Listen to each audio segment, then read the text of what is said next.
ekonomi di negara tersebut.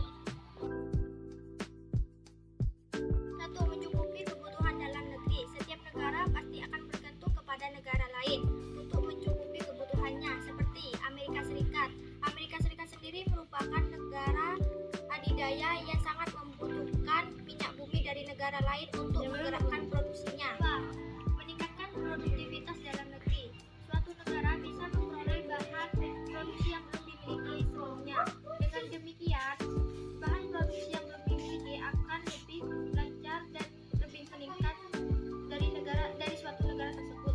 3. Memperluas lapangan kerja. Pada saat ini sudah banyak pabrik dari luar negeri yang membuka di Indonesia, seperti pabrik otomotif, sepeda motor maupun mobil yang belum dimiliki sebelumnya dari suatu negara. Kerjasama ini dapat menguntungkan bagi suatu negara dan menciptakan lapangan kerja bagi suatu negara. 4. Terjadinya alih teknologi. Sekarang sudah banyak teknologi yang sudah beralih ke negara lain, baik melalui jalur perdagangan maupun jalur investasi. 5. Meningkatkan pendapatan negara melalui ekspor. Ekspor dilakukan apabila penjualan di luar negeri jauh lebih tinggi daripada di dalam negeri. Maka dari itu, penjualan di dalam negeri akan jauh lebih meningkat dari luar negeri. Halo teman-teman, di sini saya akan menjelaskan bentuk kerjasama ekonomi internasional. Nah, kerjasama ekonomi internasional sendiri itu ada dua, yaitu kerjasama ekonomi berdasarkan negara dan yang kedua kerjasama ekonomi berdasarkan kegiatan. Saya di sini akan menjelaskan terlebih dahulu kerjasama ekonomi berdasarkan negara. Kerjasama ekonomi berdasarkan negara itu ada banyak sekali, yaitu yang pertama ada kerjasama ekonomi bilateral, yang kedua kerjasama ekonomi regional, yang ketiga kerjasama ekonomi subregional, dan yang keempat ada kerjasama ekonomi antar regional. Yang kelima nih, yang terakhir ada kerjasama multilateral. Saya akan menjelaskan satu persatu. Nah, yang pertama itu adalah kerjasama bilateral.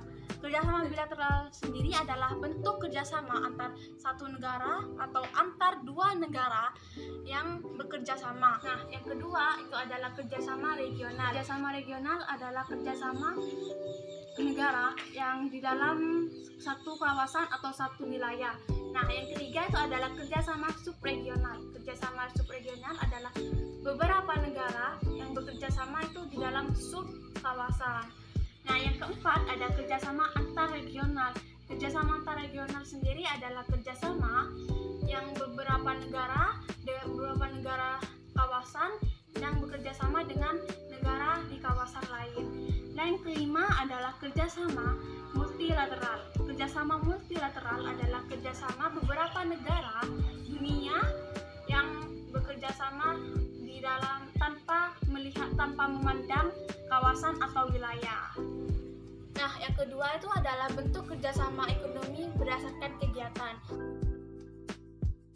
Nah, kerjasama ekonomi yang berdasarkan kegiatan ialah satu itu bentuk pengaturan produksi bersama, dan yang kedua itu adalah bentuk produksi yang bersifat konsulatif.